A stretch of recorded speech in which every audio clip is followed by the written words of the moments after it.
Good morning and welcome to the second regular monthly meeting of the Greenwich Board of Selectmen. Please rise and join us in the Pledge of Allegiance. I pledge allegiance to the flag of the United States of America and to the republic for which it stands, one nation, under God, indivisible, with liberty and justice for all. Okay, this is a regular meeting of the board. It is a meeting, not a public hearing, although the chair reserves the right to call upon any interested attendee to pose a question on any matter that is before the board today. There are copies of the meeting's agenda on the table as you come in, along with a set of the materials that we will be reviewing and acting upon today. The second item on the agenda is the approval of the board minutes from our meeting that was held on August 31st.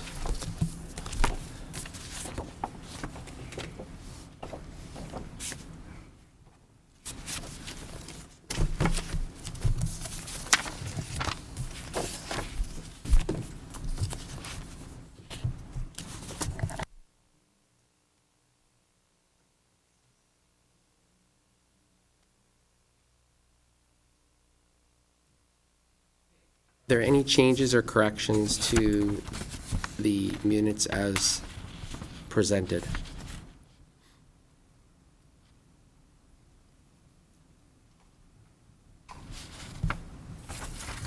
If not, is there a motion to approve the minutes as they are presented? So moved. Seconded. Okay, without objection. Under updates, I'm going to be really quick today. I'd love to provide the context of what's taken place between the last meeting and the current one for my colleagues as pursuant to town charter, which says this board should meet once a month and that the first selectman should update the members of the board on activities. Now, a lot goes on. I'm just going to quickly go through it today in the essence of time because we have several important matters before us that we want to make sure we attend to. So September 5th, we have our monthly First Selectman staff meeting. This is a meeting that is held monthly with all the town department heads, those reporting into the office of the First Selectman, those who report to appointing authorities, the superintendent of schools is in attendance. We have been, of course, following the direction on budget and carefully looking at what's taking place in Hartford and how that will continue to impact us, as well as efforts to adhere to the local guidelines and direction. That was September 5th. September 6th, I met with members of the Byram business community to discuss parking issues and concerns. This was a meeting that was set up with a couple of the merchants. One of them chose to invite the press. That was fine. It gave an opportunity to highlight the fact that in the villages of Greenwich, we do not have meters for parking.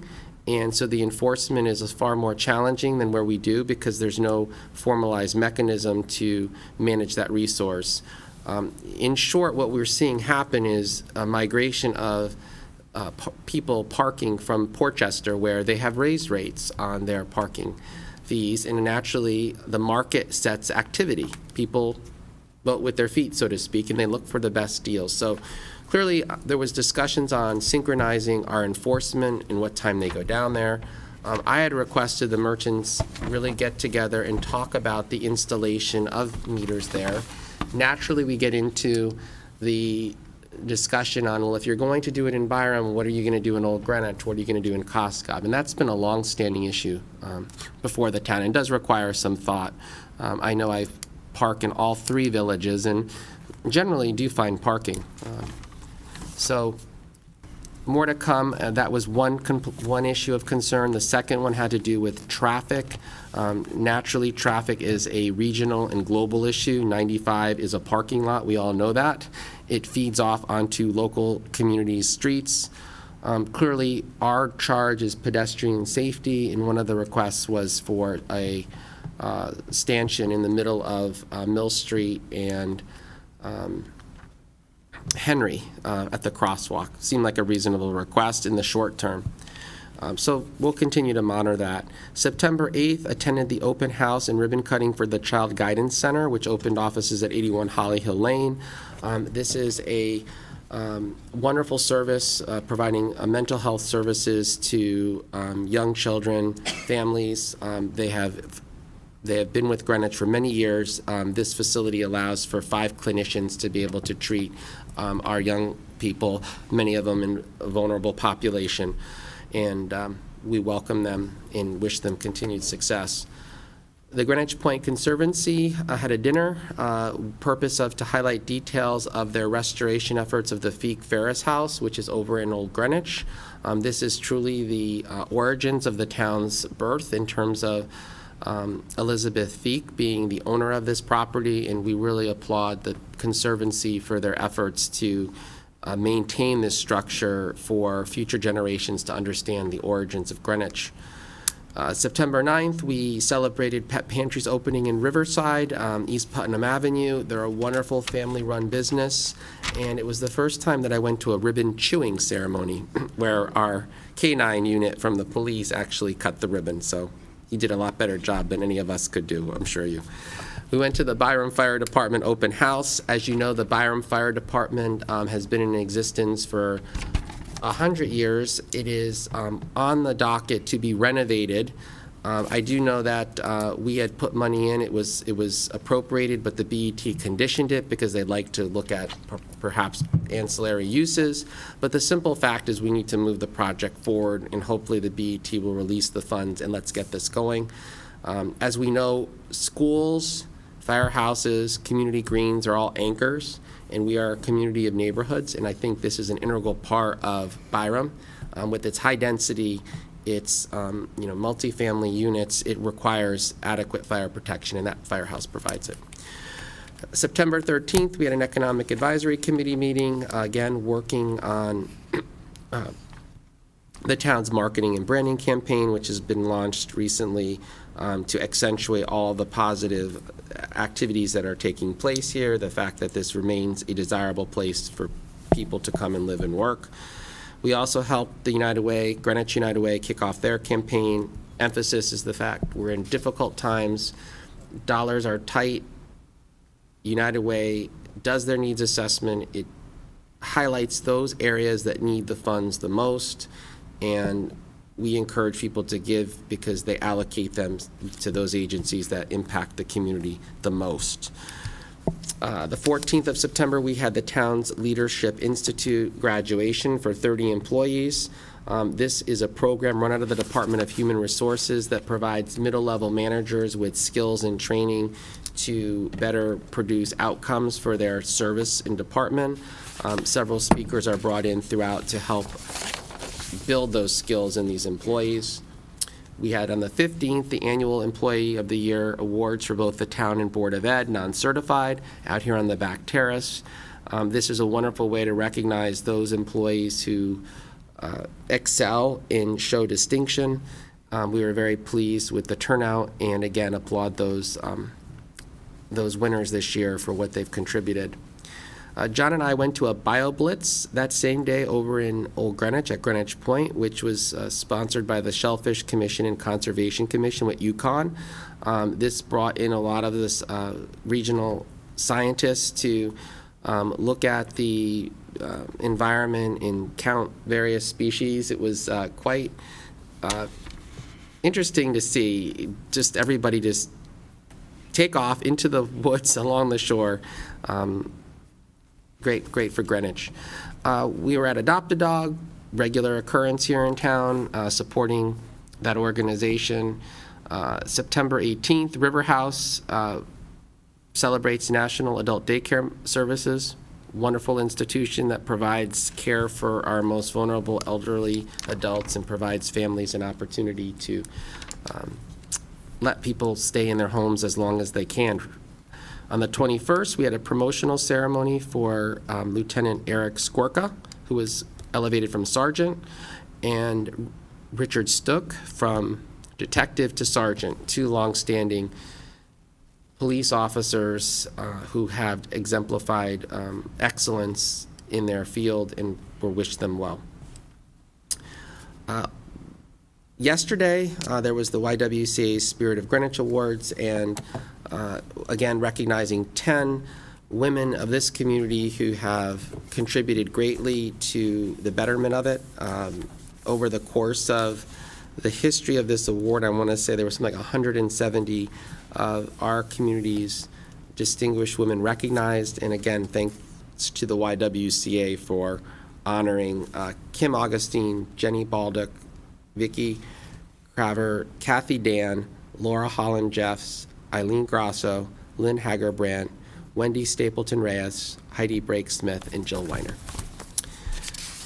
That concludes my updates. Hopefully I didn't indulge too much. And at this time, I've had a request from my colleague, Mr. Marzullo, to take a few minutes, and I accord him that. Thank you. Thank you all.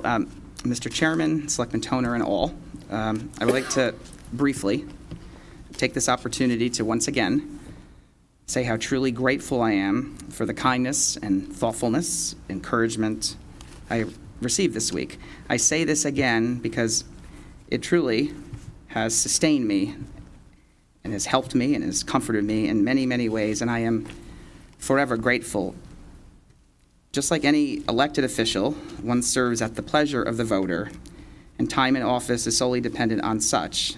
This journey for me, life's journey, has been one of joy and humility, pride, excitement, regret, and sincere appreciation. My plan, as reported yesterday, is to continue in this role as long as you want me, trying to do some good in a town I love for people who I care about deeply. I have tried to do some good, not always getting it right, but it wasn't without trying. And I did so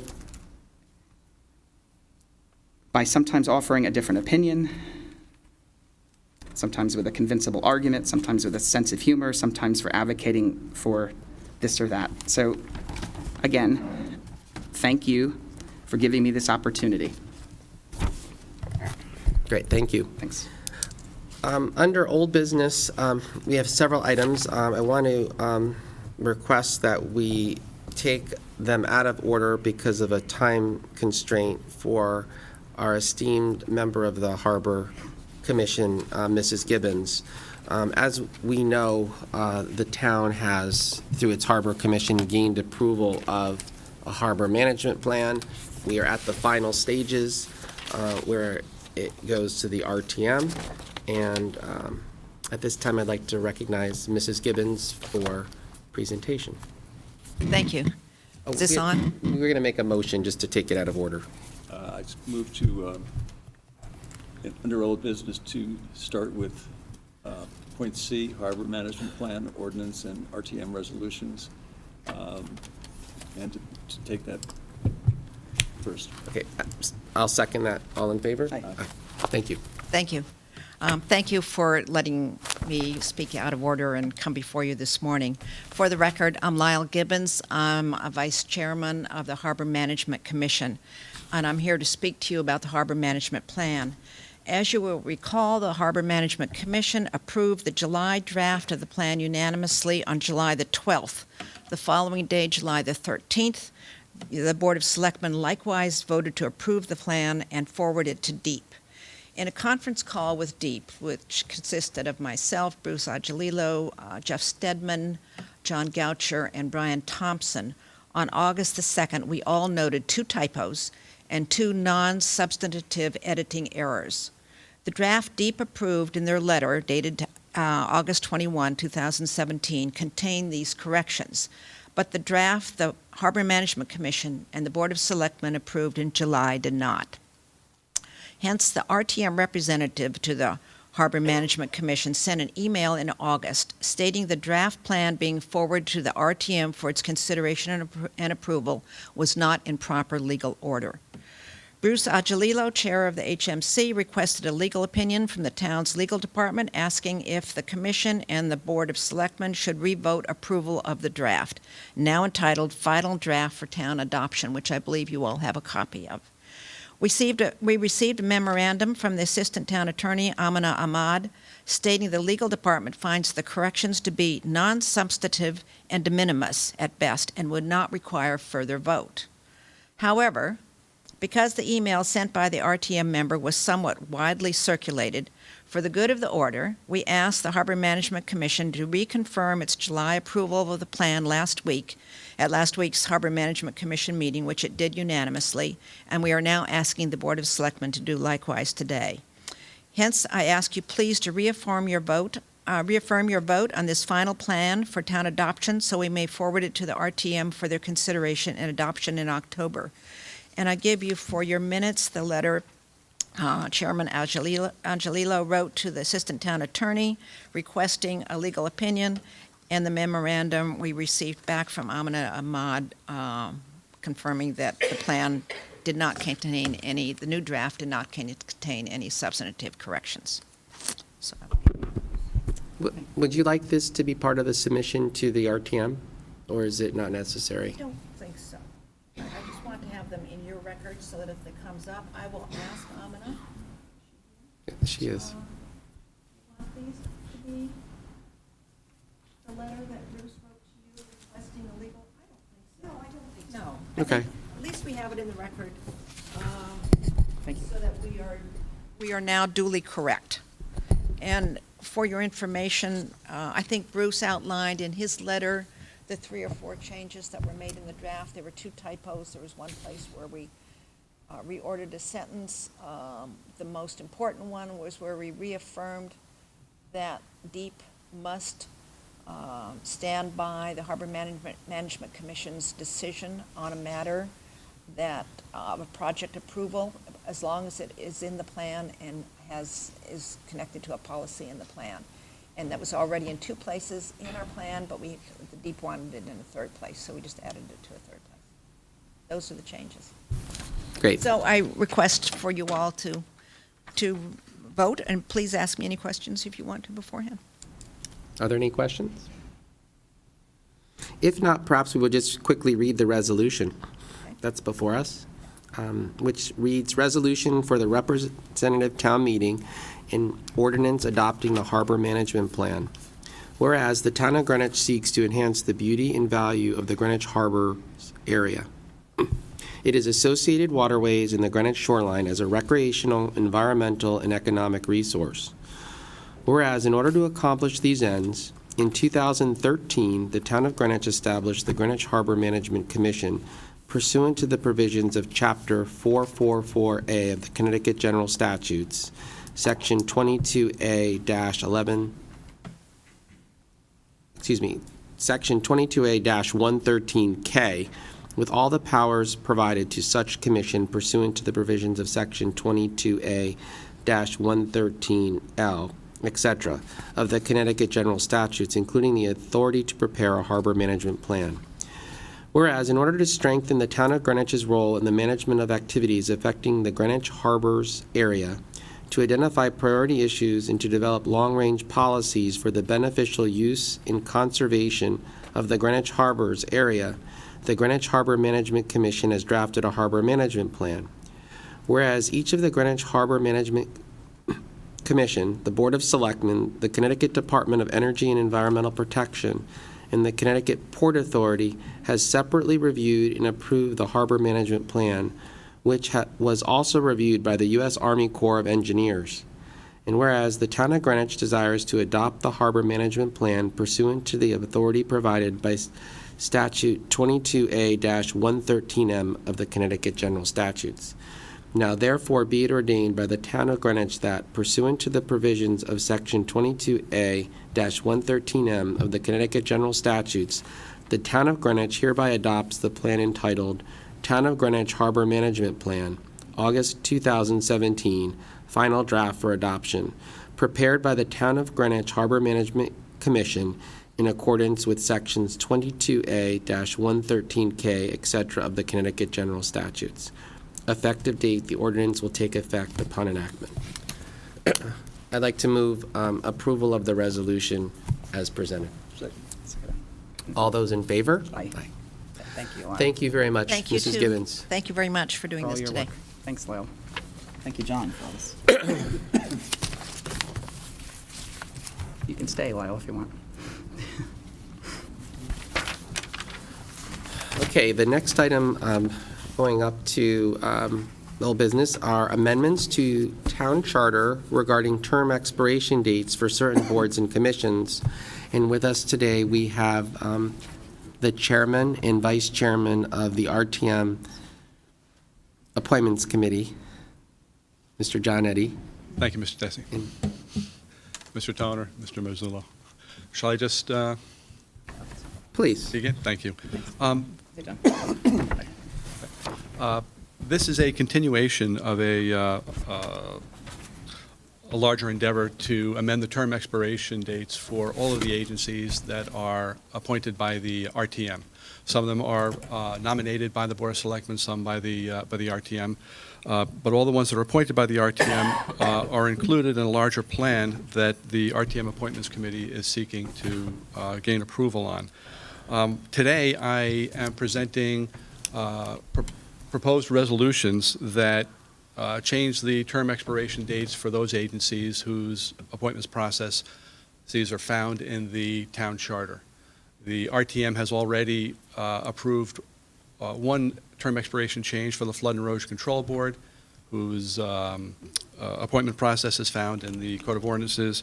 And in October, we'll be taking a look at 5 other agencies that the RTM can act on its own initiative. But the 7 that we have here need to be initiated by the Board of Selectmen in order to then go to the RTM and gain, hopefully gain approval. So the ones we have are the Condemnation Commission, the Board of Health, the Board of Human Services, the Board of the Nathaniel Witherall, the Parks and Recreation Commission, the Planning and Zoning Board of Appeals, and the Planning and Zoning Commission. The thrust of these changes are administrative. Neither the size nor the function of the appointed agencies are being changed. Its purpose is to even out the appointments workload of both the Board of Selectmen and the RTM.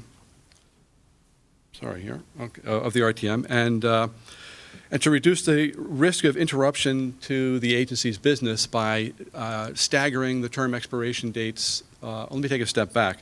By evening out the appointments workload of the RTM, we're changing the term expiration dates that happen right now are all scheduled for March 31st of a given year, to move them from March 31st to some of them to June 30th and some to October 31st. This organizes the annual calendar of appointments so that the term expiration dates for all agencies no longer fall on one single day. The other is to reduce the risk of interruption to agencies' business due to excessive turnover in a given year. Some of the agencies right now have 4 or 5 members whose terms expire in a given year. So part of this proposal, these amendments, are to change to stagger the expiration years so that these terms end more evenly and the boards maintain their institutional knowledge and their ability to continue. Then the third is to provide a consistency of code across agencies and establish unique designations for each appointed position. This is to make it easier to understand what the code says for people who are accessing it, and also to build in some administration into the town code so that it's easier to track when the different members' terms expire. I can give you a lot of detail about what happens in each agency. I think that we might be better off if we limit this to questions, because I could just tell you everything I know and I'd be here all day.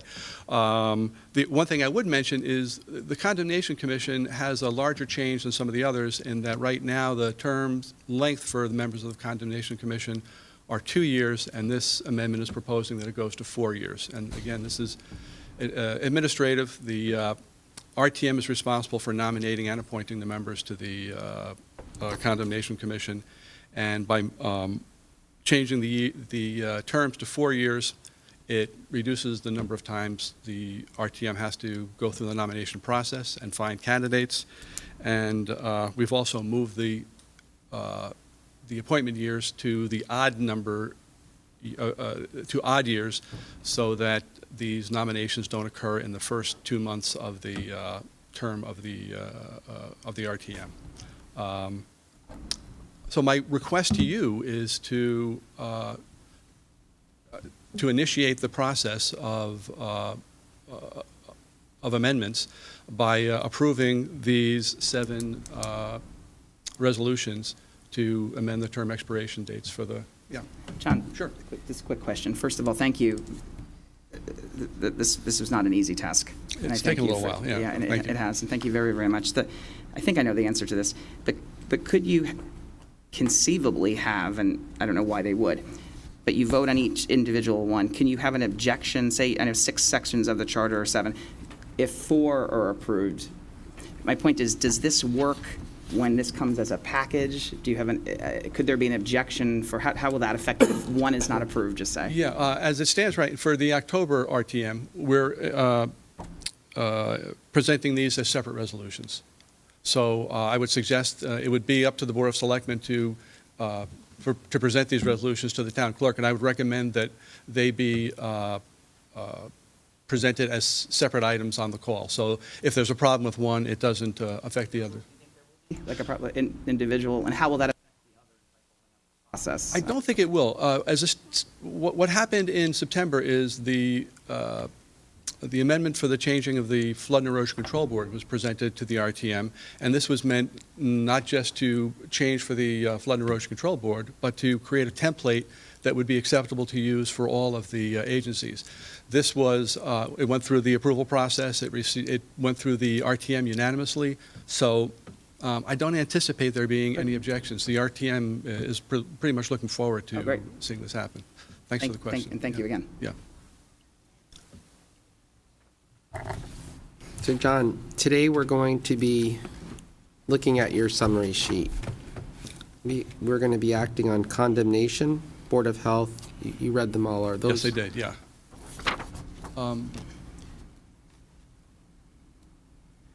And the ones above, just to reiterate, those 6 are ones that you, as the RTM, unilaterally changed. So the ones Commission on Aging, Alarms, Appeals. Yes, it's within the power of the RTM Okay. to initiate and change those. That's fine. No, you've done an exceptional job of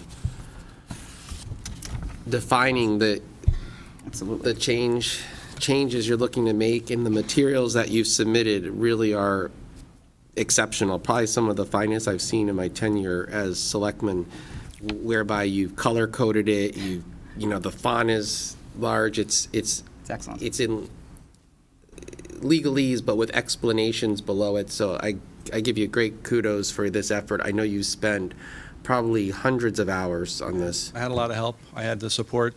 And I want to mention Stu. I'm looking right at him and I'm saying Stu Ryder, the vice chairman of the committee. Stu, thank you for your efforts on behalf. The town Both of you attorney's office and the in the town attorney's office. Legislative and Rules Committee, particularly Kip Bergweger, as long as we're, Yeah, no, it's important It to is, yeah. acknowledge the contributions of the folks here. I see Ms. Goss from the RTM as well. Welcome. You're here, though, and you're here and you're paying attention to it. That counts for something. Out of 230 people, you're one of a handful who are here. Judy, thank you. Thanks, Judy. So I thank you. have no questions on it. I, again, applaud you, and I think for those who may be listening at home or wondering what is this really about, I think it's very simply that it's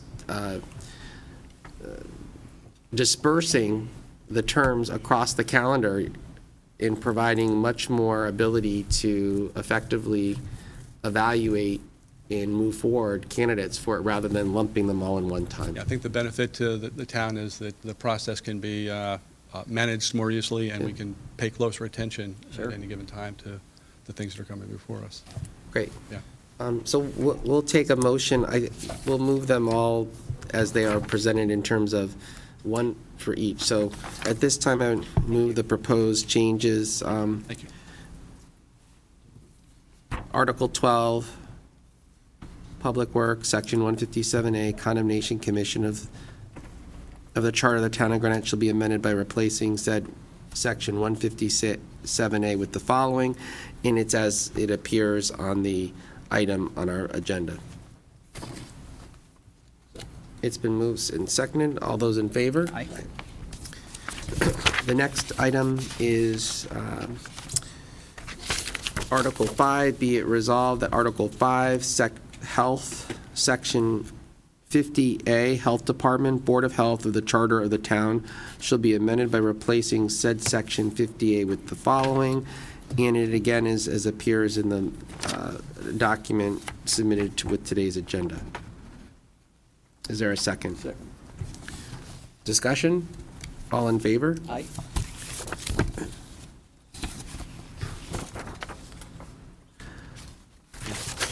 The next is Article 5, be it resolved, Article 5,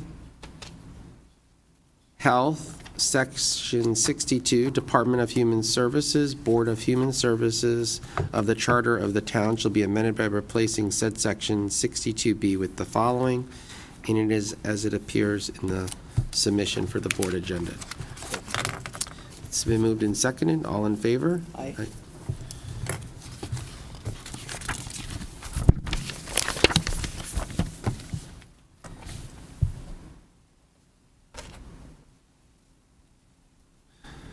The next one is Article 5, be it resolved that Article 5, Section 58, Nursing Home Administration, paragraphs A through C of the Charter of the Town shall be amended by replacing said Section 58 with the following. It's the same as it appears in the material submitted. So move. Seconded. Discussion? All in favor? Aye. Aye.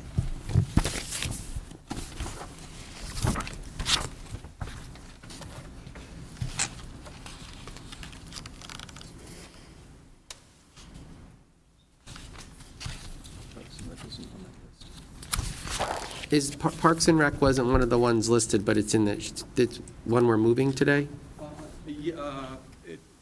It wasn't one of the ones listed? Oh, I had a conversation with the town attorney's office. They had initially recommended that Parks and Recreation and the Harbor Management Commission not be amended because of interactions that the town is having with the state. But just this week, Mr. Fox suggested that that did not apply to the Parks and Recreation Commission. So if I did not put this on the cover, It's not a problem. I mean, it was part of the materials. It just Yeah. on the cover sheet. So, okay, we'll move that one. okay, thank you. Be it resolved that Article 8, Parks and Recreation, Section 80, Board of Parks and Recreation of the Charter of the Town shall be amended by replacing said Section 80 with the following, and it is as presented to the board in its agenda packet. So, second. It's been moved and seconded. All in favor? Aye. Then, we're going to go to that one next. What's the next? Yeah, they're somewhat in different sequence. So next is resolved Article 9, Planning and Zoning, Section 84, Planning and Zoning Board of Appeals, organization of the Charter of the Town shall be amended by replacing said Section 84 with the following, and it is as appears in the materials submitted for the board packet. Second. All in favor? Aye.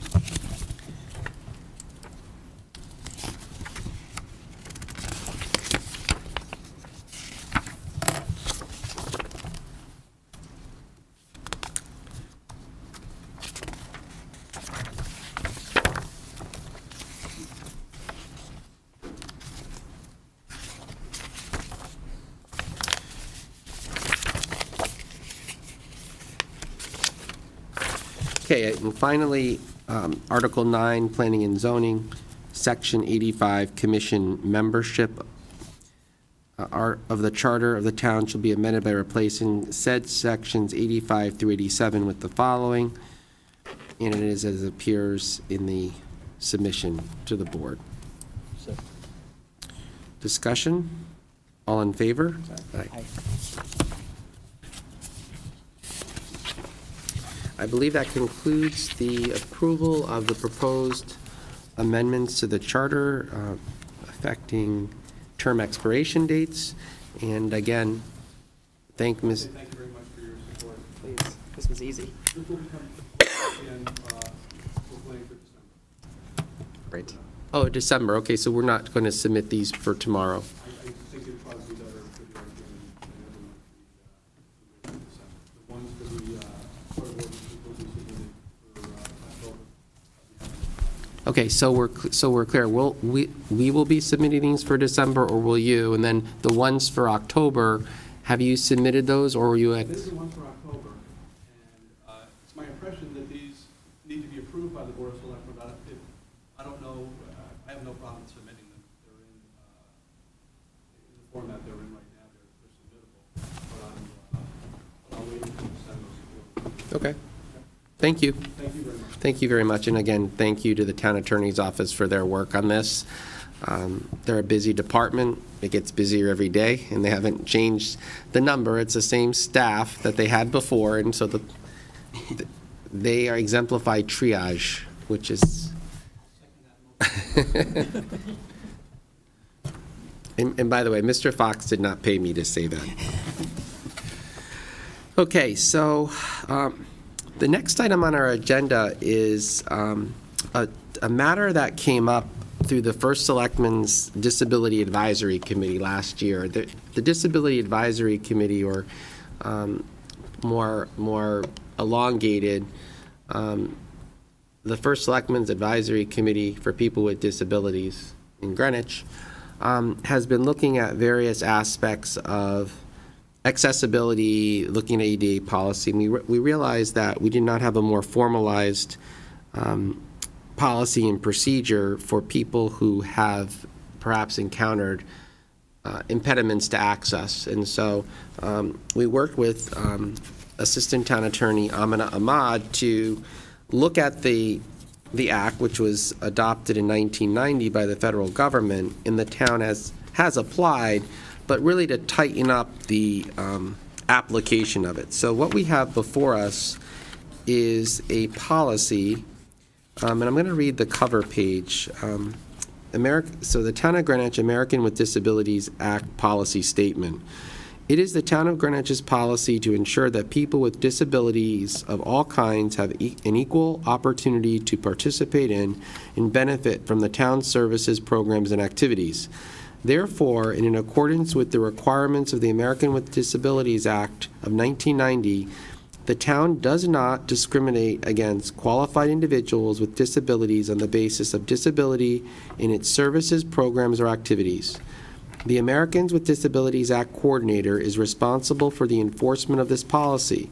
Complaints alleging discrimination on the basis of disability in the provision of services, activities, programs, or benefits by the town may be filed in accordance with the town's grievance procedure. So what we have before us is the notice under the Americans with Disabilities Act and the grievance procedure under the Americans with Disabilities Act. For purposes of administration, the town's ADA coordinator will be Dr. Alan Barry, Commissioner of the Greenwich Department of Human Services, and the appellant board, if that's the proper pronunciation, is the Board of Selectmen. So within 15 days, calendar days, after receipt of a complaint, the ADA coordinator will meet with the complainant to discuss the complaint and the possible resolutions. Within 15 calendar days of the meeting, the ADA coordinator will respond in writing and, where appropriate, in a format accessible to the complainant, such as large print, braille, or audio tape. The response will explain the position of the town of Greenwich and offer options for substantive resolution of the complaint. If the response by the ADA coordinator does not satisfactorily resolve the issue, the complainant or his or her designee may appeal the decision within 15 calendar days after receipt of the response to the Board of Selectmen. So again, this is something that's been in process, and again, Attorney Ahmad, if you have anything further to add that I overlooked, please feel free to tell us and tell the public. Great. Great. And again, thank you for your contributions to this, along with the other many issues. So at this time, I'd like to request a motion to approve the Town of Greenwich American with Disabilities Act policy and grievance procedure. So moved. Seconded. It's been moved and seconded. Discussion, comment? All in favor? Aye. Aye.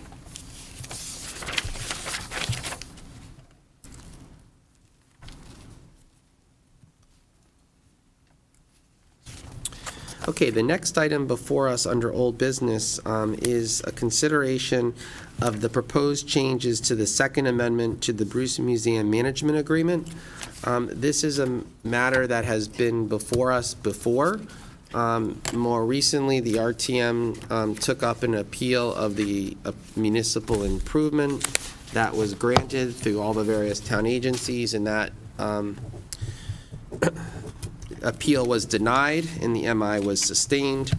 In addition, the town has, in conjunction with the museum, formulated an agreement or an amendment to the agreement that has stipulations pertaining to their proposed expansion project. Initially, it was submitted to the RTM in September, but after further review and involvement with the BET, it was decided to withdraw that to give ample time to address some of the concerns that were raised. For those who are not familiar with the town Bruce Museum, the museum was given as a bequest from Robert Bruce to the town. It was initially his home, and it has been in existence probably well over 100 years now. In 1992, the town transitioned the management of the museum to what is referred to as a 501c3, or Bruce Museum, Inc. What this did was to remove the overall management operations liability from the town to a separate enterprise. And that has been in effect since 1992 with an independent board, of which the town's moderator of the RTM, first selectman, and I believe the chairman of the BET are ex officio. What has surfaced as concerns with regard to the project, in a nutshell, is that it is a significant capital project for the museum.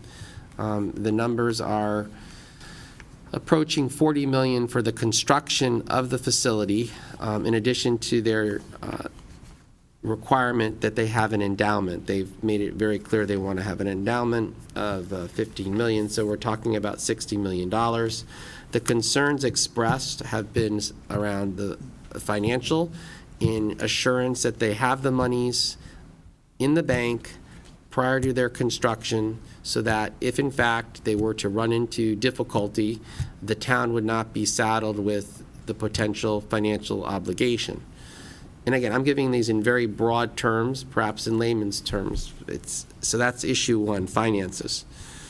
Issue two was environmental. The museum undertook environmental review initially. Of course, given the town's experience with this elsewhere, everyone is very cautious to be sure that there are protections in place in terms of who will be responsible for the mitigation of any identifiable environmental hazards. Third, there was concerns about increased cost for expansion of the footprint, and that certainly has also been reviewed and addressed, that the museum will certainly have to take on additional operating expense when this museum is built. Now, I'd like the town attorney to perhaps go through, and again, I want to preface this by saying a meeting was held on September 18th with Beth Crummick and Leslie Tarkington, two members of the BET who comprise their law committee, Peter Minarski, the town's comptroller, Attorney For the town, Wayne Fox, Bruce Cohen, who is the attorney for Bruce Museum, Inc., and Suzanne Leo, who is their director of finance and operations. That meeting was to look at all of these various issues, and in terms of approval, the BET had not been part of the approval process because we're not seeking an appropriation here. We're enacting an agreement. But because the agreement potentially had financial implications, or could in the eyes of many, it was thought that they should review it, and they did, and they contributed to the proposed changes. Also, the town attorney researched back in 1991, when the conversion from town to 501c3 independent ownership took place, the Board of Estimate and Taxation didn't approve in concept the transition. So in concept, they approved it. And given that action back then, I thought, and I think the members of the BT thought, at least the two that I met with, that it was prudent to have them have some oversight in the town advancing this. Ultimately, the RTM will decide the approval of this, but we want to make sure that what we give them to decide upon has vetted and looked at all the issues that we are aware of that would perhaps lend to their approval. Good morning. Good morning. I think you've outlined it well, Mr. Chairman. I will say that there have been multiple questions raised by many different people from many different boards, including our RTM members. They have had questions. Members of the BET have also had inquiries, even though technically there's no request here for an appropriation, as you have correctly stated. Although you've also indicated that historically, with this kind of a matter, because it has the potential for financial burdens for the town, it is something that, if only conceptually, the BET has looked at before. We have had lengthy hearings regarding the overall project, relating specifically to the MI. We had hearings, I believe there were at least 3 committees of the RTM. It was debated at some length by the RTM at its meeting a week ago, and the RTM voted to go forward and approve the MI as had been done by the Planning and Zoning Commission. This is a different issue.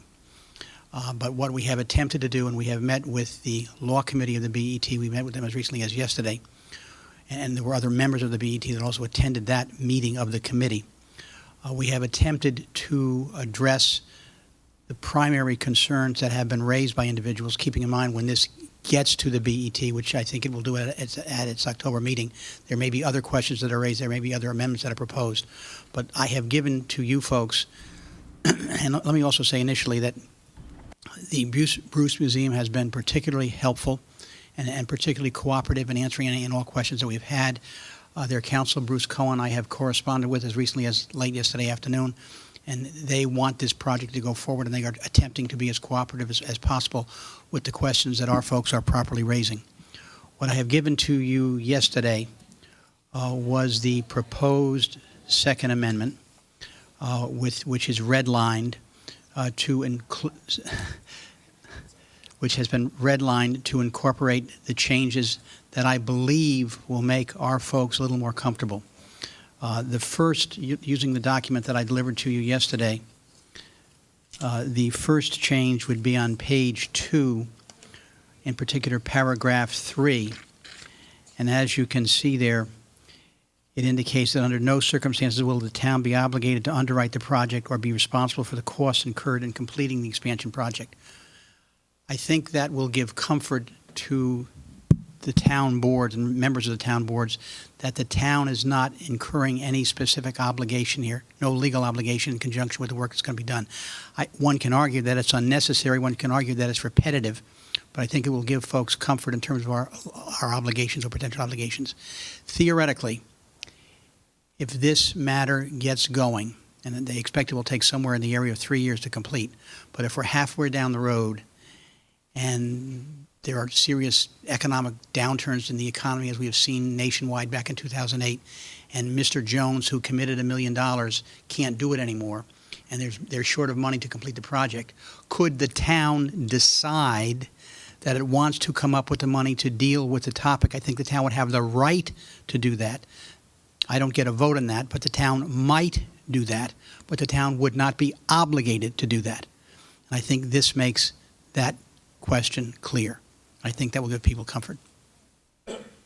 One of the questions that's come up, and I was speaking to a member of the RTM last evening, impromptu, about this, and I believe there were some emails that went back and forth in terms of they're submitting a schedule of the staging of the construction and what the capital outlay will be. There does not appear to be that type of document, at least that I've seen. Maybe they've produced it, but again, the concern, and I heard them very explicitly, and I want to say for the record that they indicated in the meeting that was held on the 18th that they would not put a shovel in the ground until they had all the money. And so I think that's going to be one of the major sticking points for members of the RTM that are supportive of the museum, and I think, 99% of you are supportive of the museum, but it really comes down to what type of museum for some, and then two, those who support the expansion may support it only if there are very specific terms that confirm they will not begin to construction until they have the money in the bank. And I think that's really where we were discussing last night. What does it mean? Money in the bank means the check's cleared. It doesn't necessarily mean, well, I'm going to give you X this year, X next year, contingent upon something else. And so I think that's where we could certainly green light this today, and I want to see this go forward, but I do think that question will come up and needs to be answered for people because, again, we're in a very volatile economic environment. Paragraph 5, Mr. Chairman, of the existing proposed amendment says that BMI represents that all sums due under contracts heretofore entered into by BMI in conjunction with any further expansion and improvements have been fully paid, or BMI has sufficient funds on hand or made full payment under said contract. So they're not going to be able to go forward with this project unless for each stage they've either paid all the contracts or have money to pay it.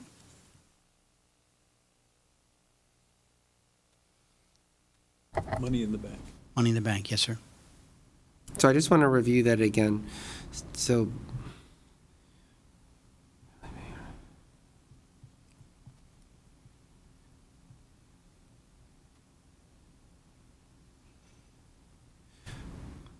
BMI has sufficient funds on hand to make full payment under such contract. Before commencing any phase of the construction of such expansion and improvement, BMI shall have sufficient cash on hand or enforceable donor pledges to cover the full amount of such phase, inclusive of all contract contingency amounts, and shall evidence same to the reasonable satisfaction of the town comptroller. So this really puts the enforcement into the hands of the town's chief financial officer. Yes, sir. That's not me. It's not? No. Who is? Different Peter Minarski. What is enforceable donor pledges? An enforceable donor pledge is one that is defined by contract law to be one that is provided and one which one realizes that someone is relying on it for the pursuit of that contract or pursuit of that phase of the construction. Now, theoretically, if I have an enforceable contribution that I have made, or if I'm an enforceable donor and I go bankrupt, then there is certainly the potential problem there. So that's the one phrase that is not quite as tight as one might like it to be. Meaning what? Meaning that they're off the hook. They won't have the money. They won't have the money. The likelihood of having it is more limited. If that makes you uncomfortable, you can suggest it come out. Or come out or be amended to be tighter. Be amended to be deleted. Which means, but if you play that Shall out, have sufficient cash on hand to cover the full amount of such phase. Oh, I see. Instead of or, Just take out or enforceable donor pledges. So Wayne or Mr. Chairman, so if you play that out, if that's the case, then what happens? And they could not go forward with Phase X until they had the money in the bank. So what I think- happens? I mean, and what if they're in the middle of something important? I mean, Well, they're not going to, that's the point. They're not going to be, they're not going to get the start money. the project until they have the money. I mean, that's really what this is Okay. coming down to. so they have Was to- it Jerry like you said, Maguire, show me the money? That's okay. So that's what you said before. It's until it's in the Yeah. okay. Theoretically, Drew, they could not go forward with that phase until they went out and got the money. Gotcha. Yeah. That was I think, in all fairness to the BMI, I think, and I've talked with, and Gene McLaughlin has talked with Bruce Cohen on this a number of times, they are very comfortable with the enforceable provision, the enforceable donor, and they think if that donor fails, they will go out and get another donor to satisfy themselves that they have the money. So that is their suggestion. But it is also a question which has been raised before, John, prior to your inquiry, and it's a fair concern that you would have. But what? Okay, sorry. So they can What's the begin concern now? construction with an enforceable donor pledge in hand versus Show me the the money in the bank. Correct. Okay, so that's So the if we concern. delete the enforceable donor pledge, then they'll exclusively have to rely upon the money in the bank. Correct. In looking at their world, I mean, I know that they operate in terms of donor pledges and people perhaps are scheduling this for tax purposes, not to be all done at one time.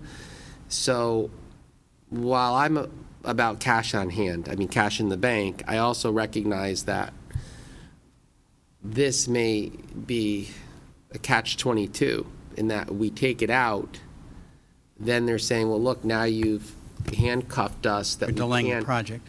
we can't get the donors to give over 5 years because you've said you have it, need it all up front.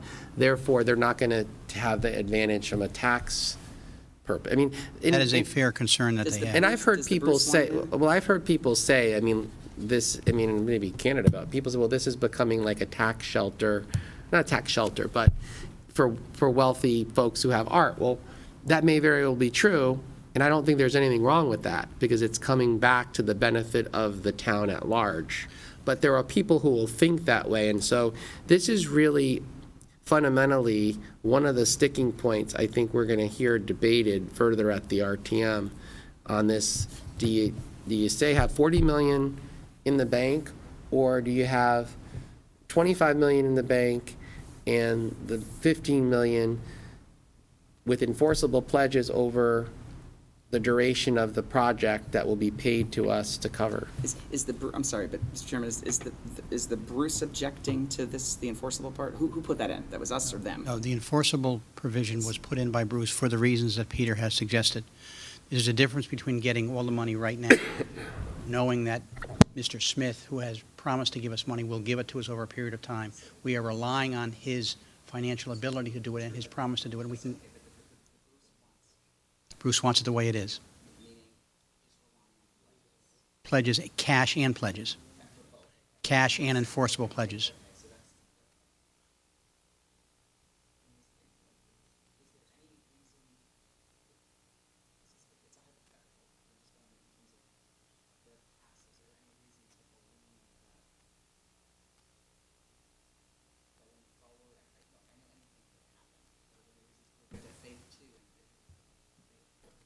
Faith to any reason to believe? Is there a concern that you pledge X and it won't come in because they've been very, I mean, it's a judgment we all have to make Yeah. when we vote on things, and I think it's a judgment based upon your knowledge of the individual or organization. I think they've had a, an impeccable track record to date.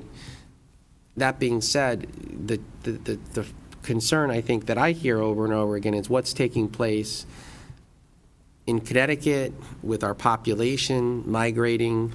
Are they going to be able to have, I mean, their pool is shrinking in some respects in people's minds as to who they can draw from. So does that present the challenge to them fulfilling this? Can I make a suggestion? And I don't know if we can do this, because I don't know how they want, I don't know if they want to reveal in terms of finances, bringing actually a more in-depth discussion about some finances to them, I don't know if it's executive, or I don't know how comfortable. No, it wouldn't be an executive, because it's Okay. public. I mean, Sure. we can go pull their 990 report off, but they've said they've raised, I've heard $24 million. 23, 24 is a number I've They've heard. spent $4 million, what I heard. Somewhere in the area of 2 to 3. Yeah. Okay. well, I've yet to see. So- When we vote on this, though, before, Peter, I'm sure, has met with them, but in terms of the finances, in terms of pledges and what their feelings, I have not had discussions with them about this. And certainly, they're not going to want to reveal to us the personal financial conditions of their donors. And that was Selectman, I'm not talking for Selectman Toner, but responsibly, I think that was Selectman Toner's concern. And it sort of puts us in a bit of a, but I understand them, that's why I I think can't go into exec, at the same time. Well, on page 3, it says, BMI will provide the town, and this was new language, with a pro forma budget including capital items covering the next 5 years. On a quarterly basis, BMI will provide the town with the current status of contributions received and expenses incurred in conjunction with the expansion. So they're obligated under the agreement now to provide that. So, And when they say the town, does that mean in front of, to the finance board or to? well, the town is the town. I mean, us? the I town think is the town. historically it's It's been the- provided to the comptroller. Yeah, I mean, it's, Certainly accessible by you folks. So I would like to, so what you're saying is too, in terms of, they might be reluctant in terms of what they say, that I understand. So go, and obviously this doesn't fall under executive session, obviously. I think, and I certainly not my place to speak for the BMI, but based on multiple conversations we have had with them, I think they are satisfied that historically, when someone makes a donation to them and they know that it's going to be relied upon and used, they have had good success in collecting it. And if for some reason that does not happen, then they would have to go out and get additional funds, additional donors to meet the obligation and satisfy themselves and the town that the money will be there before they start the next phase. I think from their perspective, I think it's fair to say that they would prefer that provision stay in. yeah, I mean, I think it handcuffs them in terms of if again, the nature of the donor is to spread out the contributions over a period of years, it may, by putting that in, they'll say, well, you know, we Can't do the deal. can't do the deal because they'll lose the advantage. So it's, They have again, also indicated to us in the many meetings that we have had that donors that they expect will be contributing significant amounts are waiting till this multi-month process, including the many permits and approvals they've had to get, has been completed. The MI has been sustained. The Second Amendment has been approved. And at that point, because it's taken them well over a year to get all these permits approved, at that point they are anticipating and expecting, based upon what has happened in the past, to get significant additional promises of donation and actual donations. Though, Wayne, I think if this board, if we don't, and once again, I don't know the mechanism to do this, if we don't get a little more into, I know the fine line it is, but I think the RTM is going to, I mean, so I think. One thing I might suggest, Yeah. folks decide what you want to do. If you are, keep in mind, the RTM will not be, the deadline for submitting it is tomorrow. The RTM will not be voting on it until sometime in late October. Sure. So we have some time, if it is your wish to get this into the system and get it moving. I might suggest you would consider the possibility of adopting it with the changes, getting it before the RTM at the deadline tomorrow, and then having further discussions to satisfy yourself with the BMI. do you want to comment? Only if people stop using the term money in the bank, What do you mean? with the understanding that they won't go forward without money in the bank. Stop using that phrase. You're talking about money in the bank or enforceable pledges, That's what this is talking about, yes, sir. and define enforceable pledges. So John, so you're what? I'm confused. The question the RTM is going to ask is, what is an enforceable pledge, and have a definition of exactly what that is. Yeah. So, An enforceable pledge is specifically defined under contractual law as an obligation that one makes to another, relying on the fact that that money will be used for a particular project. I can add that to this provision if you like. Recognizing that bankruptcy might interfere with that. Could.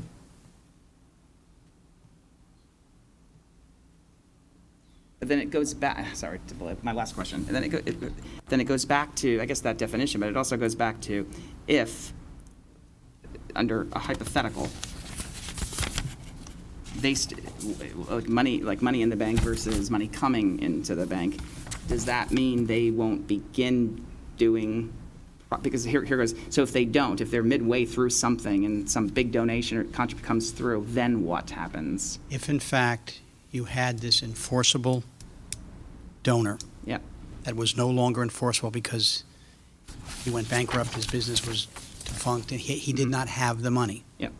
then in my opinion, the project could not go forward unless there was some substitution of money or an enforceable donation from another entity, and I think the BMI And recognizes that part I understand, but I guess my question, my follow-up question then would be, then what impact could that have on the town? Meaning, is there an impact if the Bruce Museum, for a construction project, for income coming, whatever, what impact does that have if there's no Bruce, I mean, If the world comes to an end, Yeah. and we have an economic meltdown in the world, and the Bruce does not have the money or can't reasonably expect to get the money, then we might have a scenario where we have a major construction project which has not been completed and is sitting there half done. At that point in time, in my opinion, the town would not have a legal obligation to do anything. which I understand. If in fact the town chose to do that, and the town leaders decided they wanted to raise the money to complete the project, they would be free, in my opinion, to do that, but not forced to. Not forced to, but what is there a possible impact on the town if the Bruce, what I'm trying to get at for I'm trying to see if you don't follow through with a project midway, is there an impact on the town? I'm sure there would be. Half-built building. You'd have exactly. So but that's it. There's no. What was particularly important to members of the RTM and members Well, I'm trying to of the get at, BET see, what I'm was- trying to think long-term, if this is what I'm trying to get at.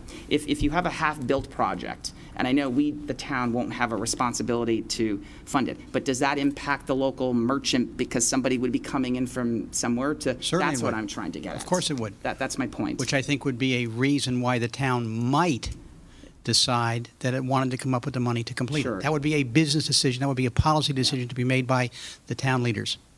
But it's not, but I just want to emphasize too, it's not to say though, the decision's going to be made to finish up there is a possible impact for the person going to tried lunch when I mean, there is an impact, is my point. The controls put in place with this that did not exist before.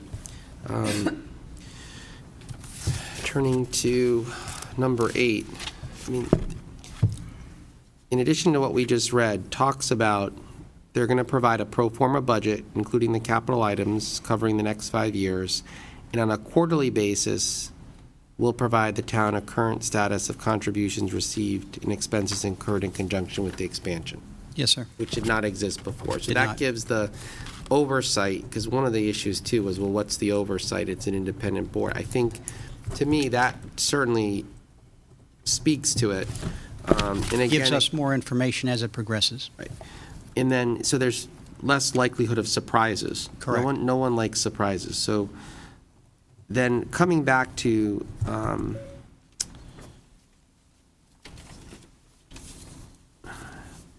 before commencing any phase of the construction of such expansion and improvements, BMI shall have sufficient cash on hand or enforceable donor pledges to cover the full amount of such phase, inclusive of all contract contingency amounts, and shall evidence same to reasonable satisfaction of the town controller. So I think, again, that's where we've put the control, and there has to be an element of good faith in this based upon past practice of how they conducted it. It's I see 3 RTM, maybe 4 RTM members out there. Any indication based upon what you're hearing, what you think as to the changes? And I know I'm putting you on the spot, but this is a rare. Chairman, I think that, Hey, you want to come up? I mean, sure, and again, I'm just expressing an opinion right here. I think the RTM is generally very, very supportive of the Bruce Museum and very, very concerned about the finances that the town might take on. So when we talk about how do we describe this? A donation that's enforceable.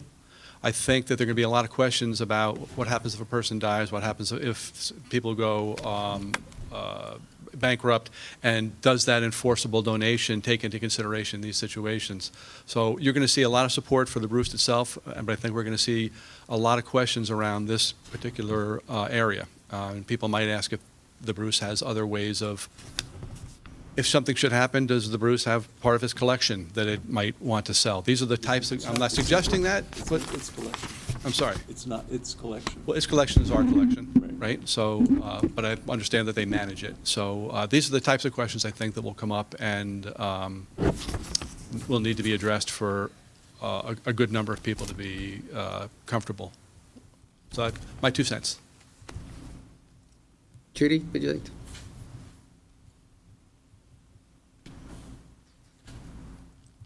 Welcome, Judy. Thank you. I don't have much to add to that.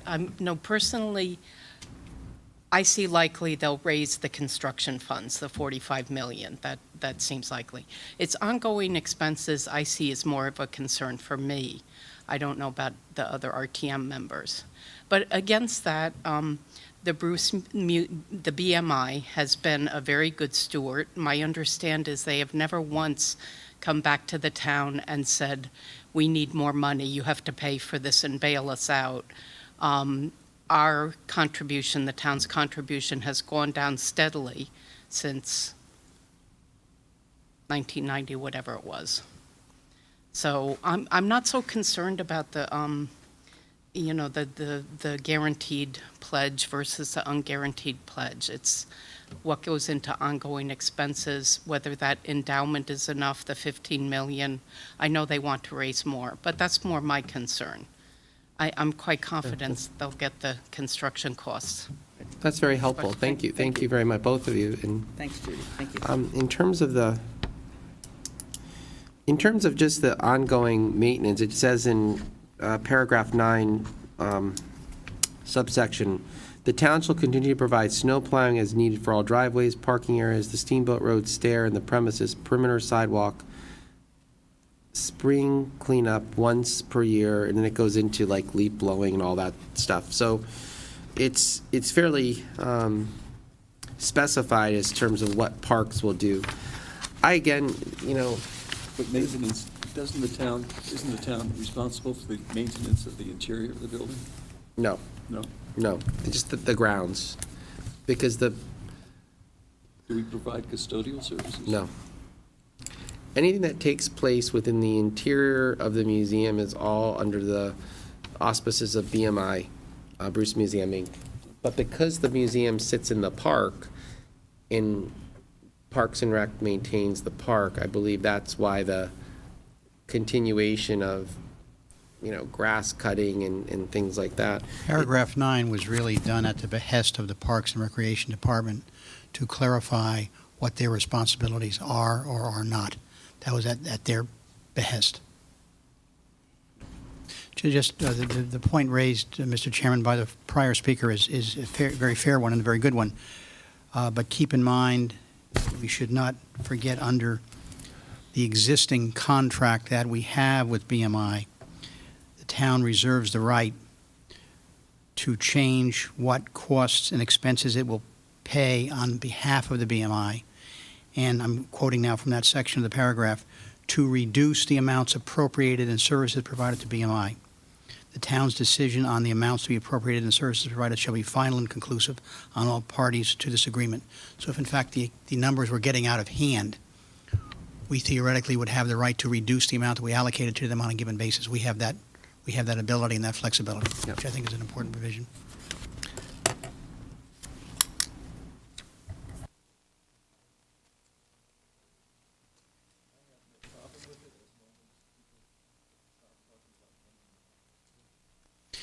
Mr. Chairman, based on some emails I had back and forth with Attorney Cohen yesterday, there is one minor, what I consider non-substantive amendment to your red line version that I would like to make for your consideration as an amendment. Sure. If you look at the red line, or blue line, I guess it is, paragraph 9, BMI and the town wish to clarify responsibilities of the parties as evidenced in paragraph 7 of the management agreement, and then add the words, the first sentence of paragraph 7A. So you're adding, in the second sentence will now read, the first sentence of paragraph 7A of said agreement.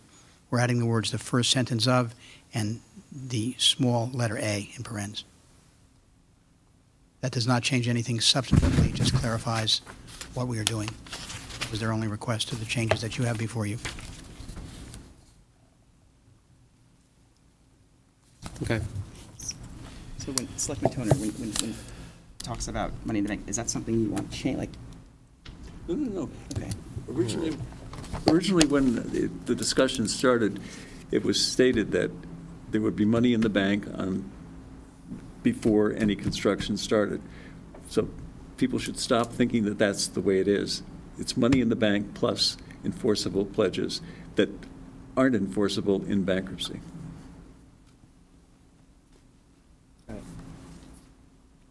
Okay. Does anyone have any other comments or questions? If not, I'll entertain a motion to approve the amended Second Amendment to the Bruce Museum Agreement. So moved. Seconded. It's been moved and seconded by Mr. Toner and Mr. Marzullo. All in favor? Aye. Aye. Aye. Again, I want to thank Attorney Fox, members of his staff, Mr. Minarski, Mr. Branyan, and Ms. Tarkington and Ms. Crumick from the BET, who were an integral part of discussions that resulted in changes to the initial Second Amendment that was put forth. Okay, that concludes items under old business. Under new business, I'd like to make a motion to take up number D, or just the number D, letter D or item D on the agenda, which is a road closure on Haystack Road. Zachary Kugler, is that Kugler, on behalf of the Aquarian Water Company is here, and these gentlemen have been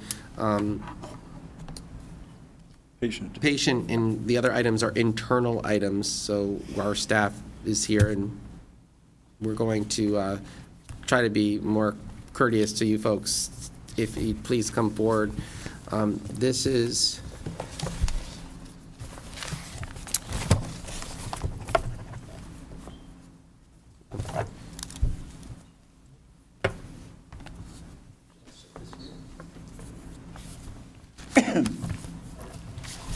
Thank you very much for meeting with us this morning.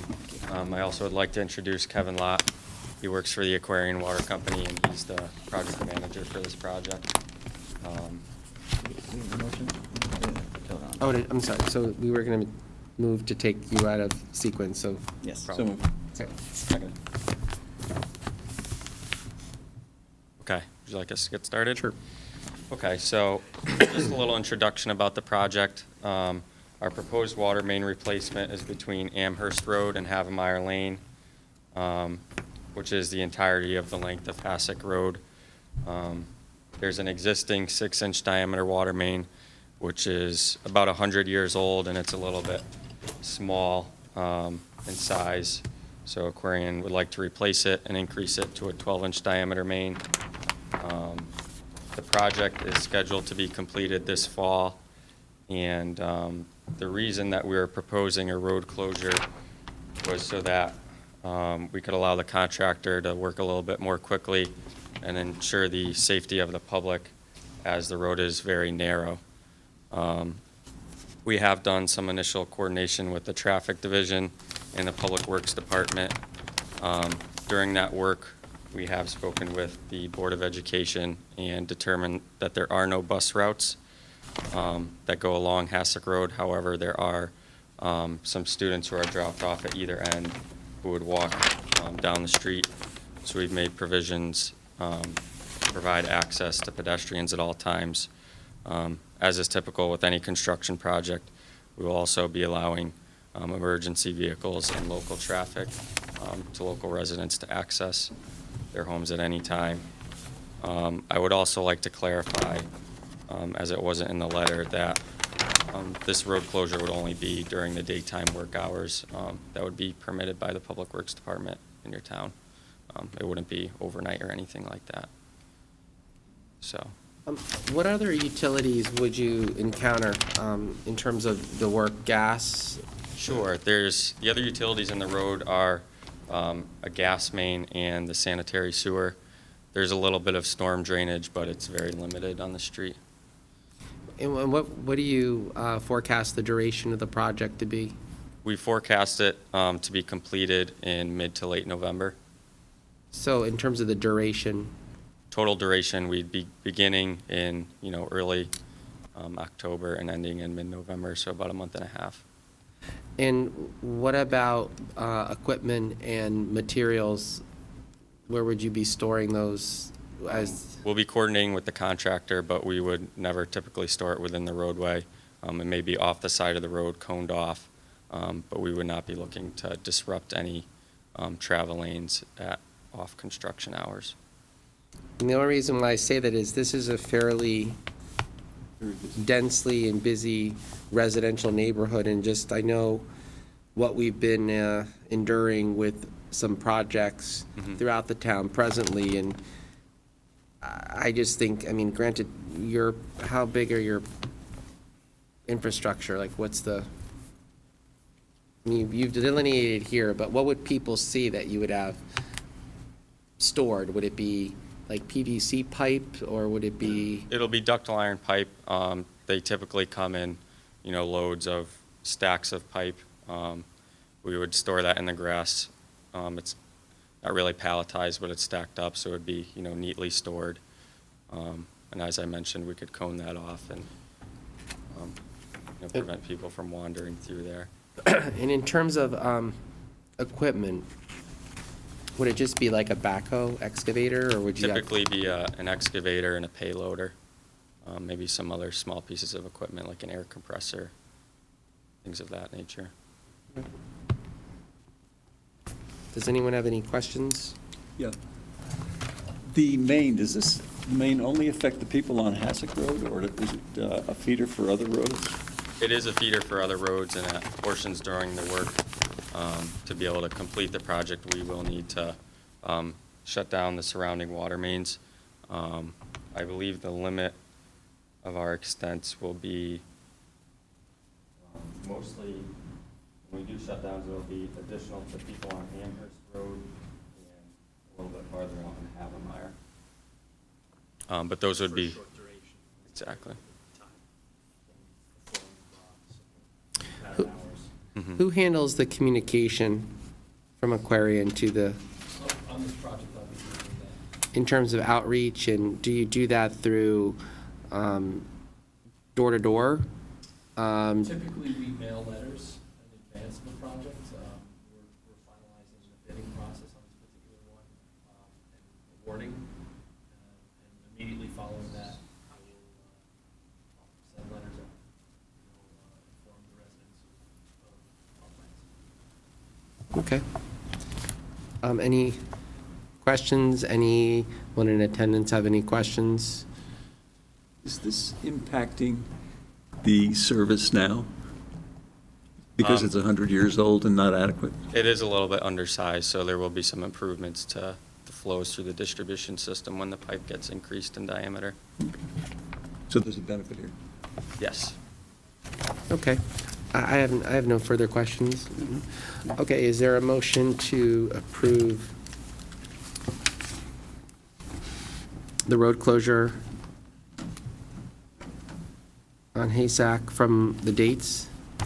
Did you have, we typically put the dates in, or, Yeah, so the kickoff was intended for the first week in October. The projected completion date was November. Around the 15th, but we can provide a more firm. so we'll just, if you could just go back, and you said first week of October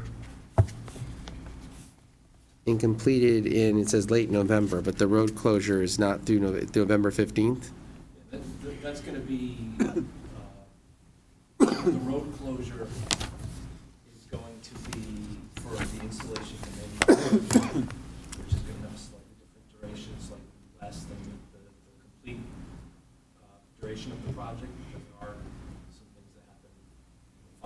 stages. So we're projecting mid-November as far as the closure itself. There'll be a couple of remaining items on the project that are transparent to the customers. That's construction. Okay. Is there a motion to approve? So moved. Second. All in favor? Aye. Thank you. Thank you. Thank you very much for your time. Thank you. Mr. Aquarian, can I get your name, please? Here, Lee, you got this too? Yep. And your title? Does anyone want a copy of this? We have multiple ones. Would you like it? 10, isn't it close to where your offices are? Yes, it is. So hopefully our water will be better. Well, if someone would like it, they're welcome to it. It's fast. We got multiple, so, okay, so, going back to the sequence of the items, today we have with us the Director of Parks and Recreation, and we have for consideration municipal improvements for three organizations.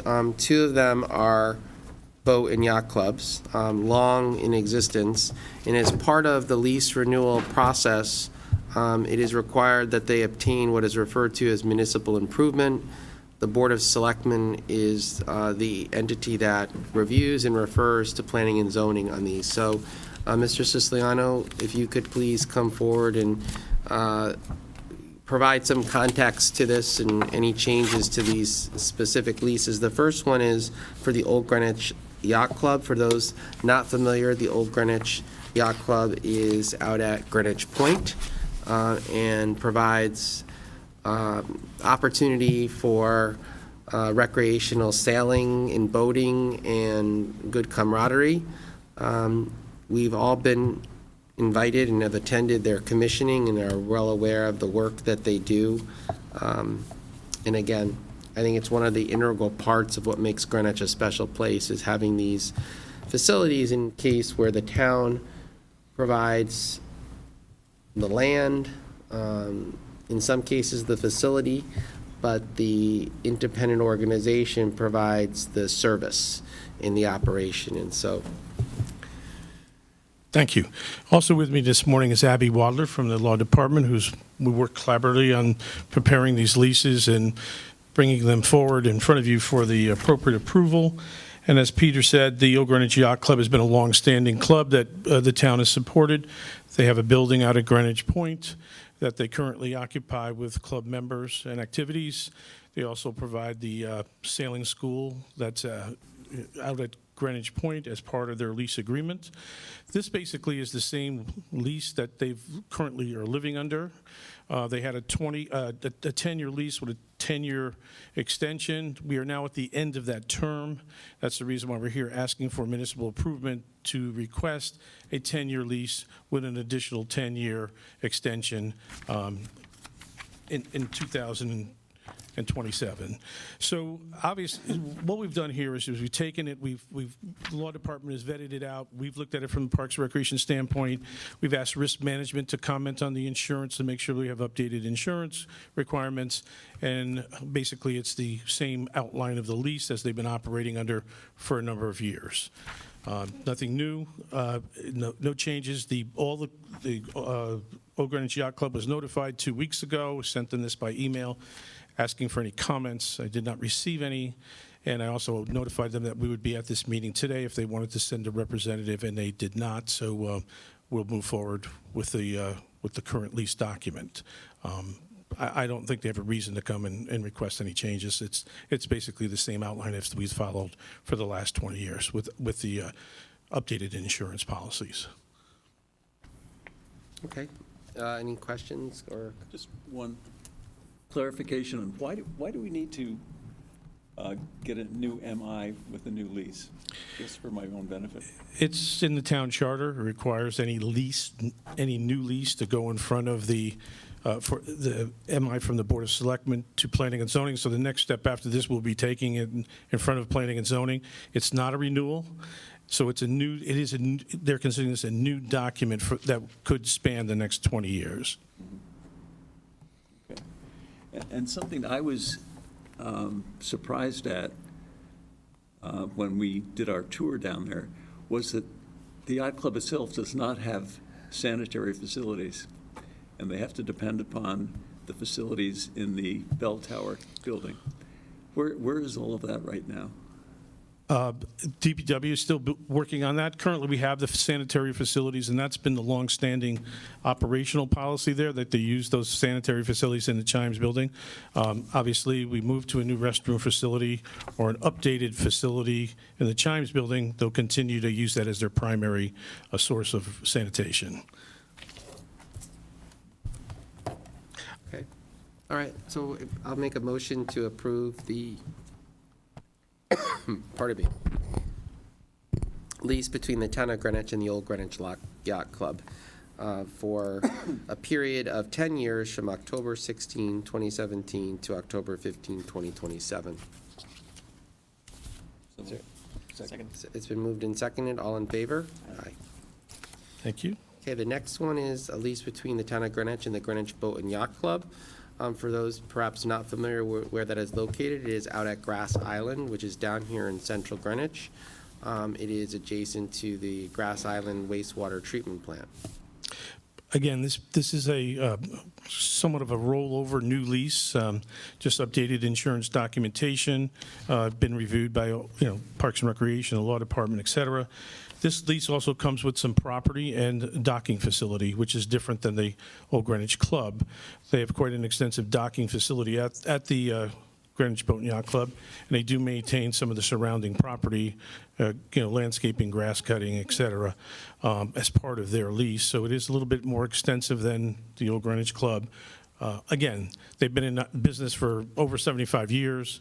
They've been at that location for a very long time. Most of those years, they've held up to their end of the lease agreement for maintenance, dredging, expansion of the clubhouse, maintenance of the clubhouse, the grounds, et cetera. I have no reason to believe going forward that they would not act in the same manner. Okay. Any comments? If not, is there a motion to approve this lease as well? Second. All in favor? Aye. And finally, the next one is the lease between the town of Greenwich and the Greenwich Post 29 of the American Legion.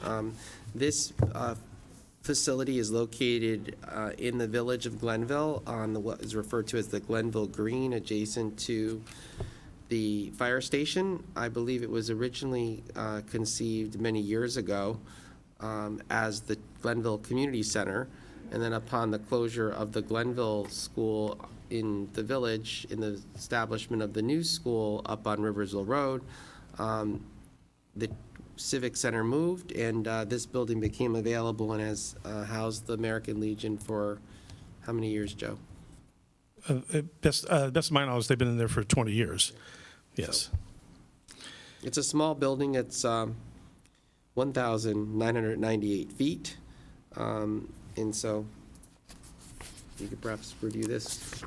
Again, this is a carryover type of lease. We've vetted out the insurance, the operational issues, and we've had several meetings with the American Legion folks. They wish to continue occupying the building for the American Legion post, and also they've been very good neighbors to share some of that building space with community groups if requested. Kind of a meeting space for the local friends of groups and scouts, et cetera. So they've been opened their doors to other opportunities in the Glenville area. Great. Is there a motion to approve this? So moved. Okay, without objection. Thank you.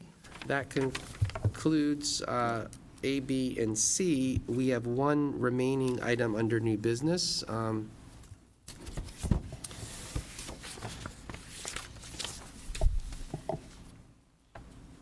And it happens to also coincidentally relate to veterans. The Byram veterans have requested a name change to the very small roadway that is adjacent to their building on the corner of Delavan Avenue and New Lebanon Avenue.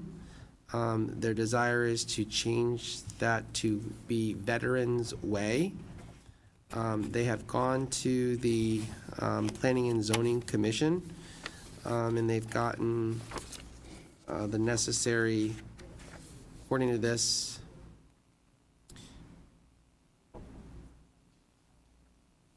it says, the below listed departments have approved the proposed name change, and therefore the Planning and Zoning Department has also approved the change of New Lebanon Avenue, Public Street, to Veterans Way.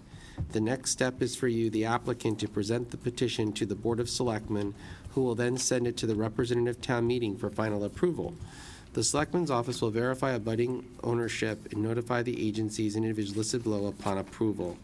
This went to the police, fire, highway, assessor, town clerk, building inspector, post office, registrar of voters, abutting property owners, planning and zoning office, board of education, and zoning enforcement officer. It was signed by Katie DeLuca. The only property owner for that on actually New Lebanon is Michael Curley, and he's signed off, as well as the Veterans Association. So do we have any questions or comments on this? If not, I'd make a motion to approve the request as presented and transmit to the town meeting for consideration and approval. Second. All in favor? Aye. That concludes the new business before the board today. Are there any appointments and nominations to be made? I was going to go forward with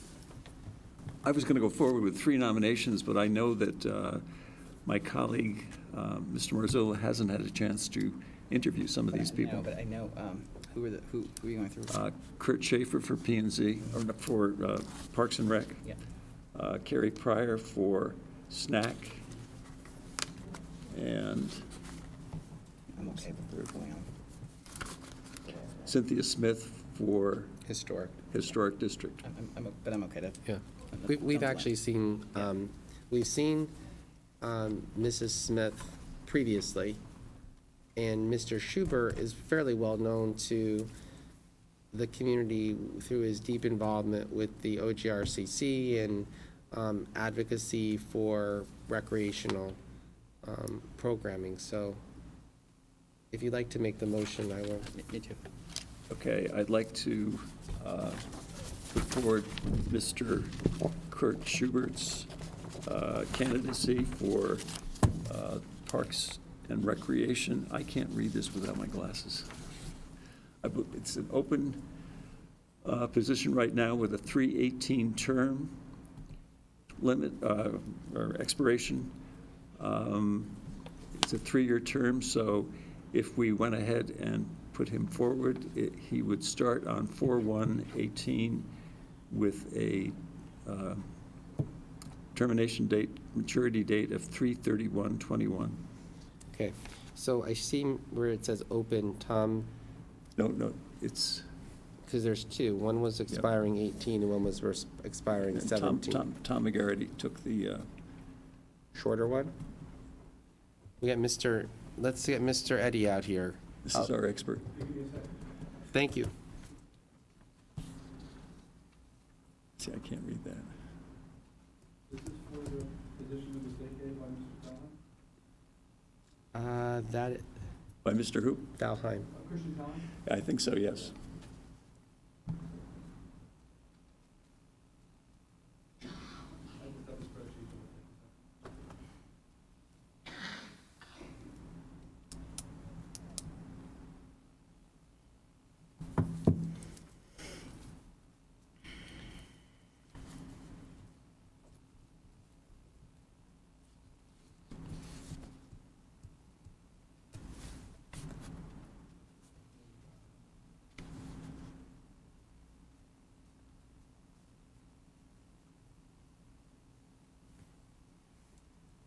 According to what I have,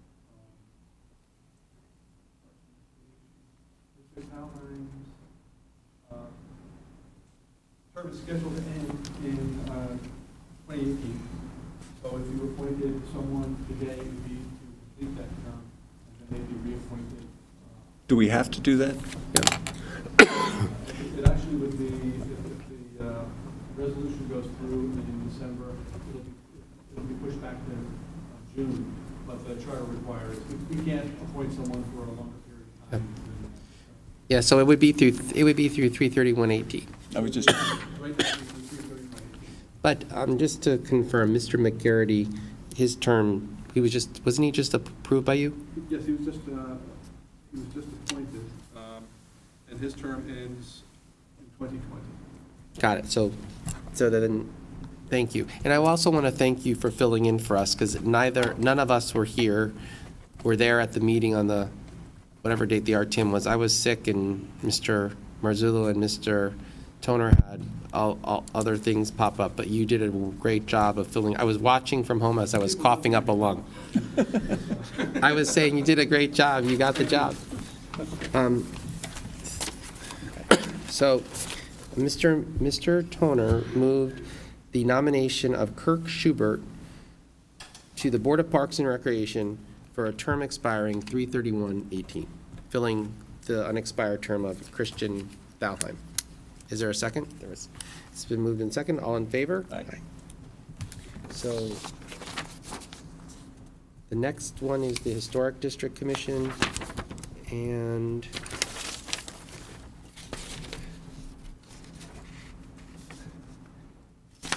you could check which one.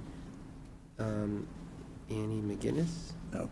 Oh, Oh, open, thank you. And then Miss Williams is before, okay, so it's an open spot.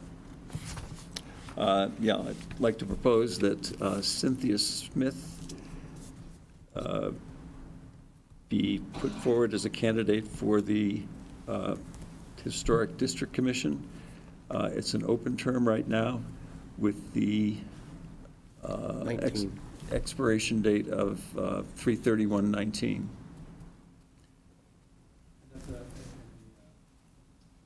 alternate position. Correct. Right, exactly. I will second that. Discussion? All those in favor of the appointment of Cynthia Smith to the alternate position on the Historic District Commission expiring 3/31/19, signify by saying aye. Aye. And the last one is for the Selectmen's Nomination Advisory Committee. There is an opening there right now, and I would like to propose Carrie Pryor as a candidate for that position. And she's taking, What's her name's place? yeah. Sue's daughter's place. yes, trying to think of it. Yeah, I know, okay, so, okay. She's resigned, so the spot is open. okay. And the term expires when? They're 3-year terms, and her term was up in 17, if I read this correctly. She was in this slot. Yes, Sarah Keller left, Right. so her term expires. June of 17, according to this? Yes. So this would be for June of 20, and this is an appointment. Yeah. I'll second. This is a motion to appoint Carrie Pryor to the Selectmen's Nomination Advisory Committee for a term expiring June 30 of 20, succeeding Sarah Keller.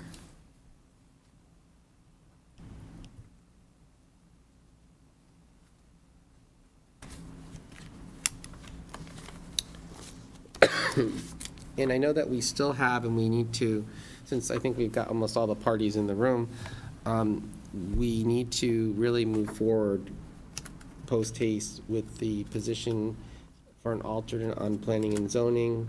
I prospectively know of someone who's interested in that, whom I think would be a good candidate. And we'll look forward to talking with her perhaps very shortly. Right. Do you have a motion and vote on Ms. Pryor? Oh, I thought we did that. I know I said the time, and, okay, all in favor of Carrie Pryor signify by saying aye. Aye. But, so let's do that, so we get it for December, because, And you also have conservation.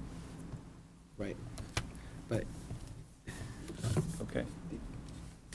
Before we conclude. As soon as the candidate has their papers in, I will call for an interview. okay, so, yeah, so the process is, fill out the biographical information sheet found on the web under Selectmen's Nominations Advisory Committee. Right. Email it to Peter Crumbine, who then distributes it to us. We schedule a time to meet the individual, and then we proceed to take up the item at our meeting. And our next meeting is October 12th, so if we could do it before then, that would be great. Right.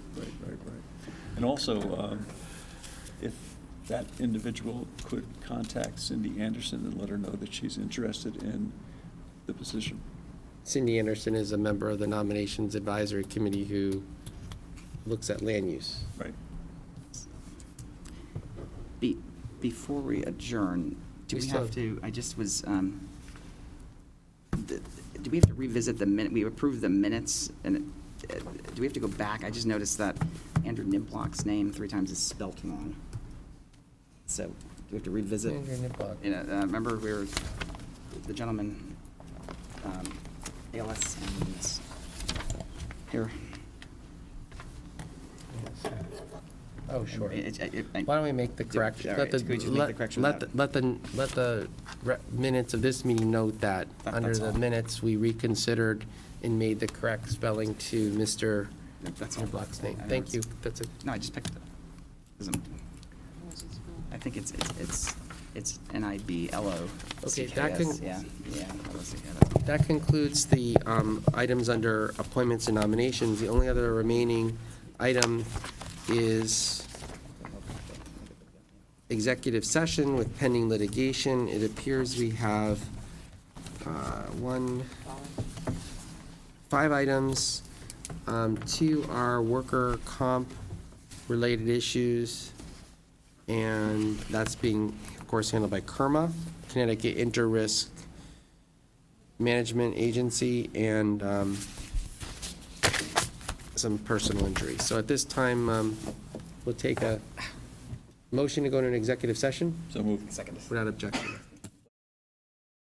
Pending litigation, 2 worker compensation claims, 1 property tax appeal, and 2 personal injury settlements. And for purposes of discussion and possible resolution, I call upon our executive assistant, Ms. Hines. Okay, in the workers' compensation case, it is claim number 0080158, 0124835, and 0135230, for a recommended full and final settlement of $198,324, which would include an approved Medicare set-aside of $58,784. Okay, that item has been presented. Is there a motion to approve? So moved. Second. Discussion? All those in favor? Aye. Aye. Okay. The second workers' compensation case is claim number 0120800 for a full and final settlement of $65,000 plus a reinstatement of 95.56 sick days. Is there a motion to approve that one So moved. Second. without objection?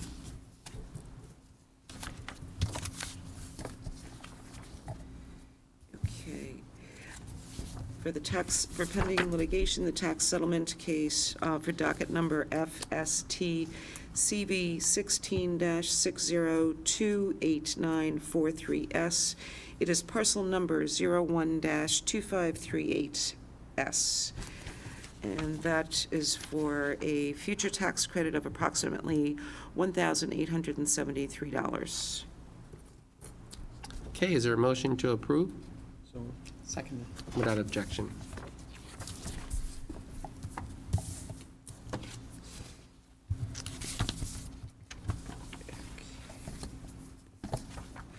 In the case of Marion Milazzo versus the Town of Greenwich, this is a resolution of the case for a settlement of $40,000.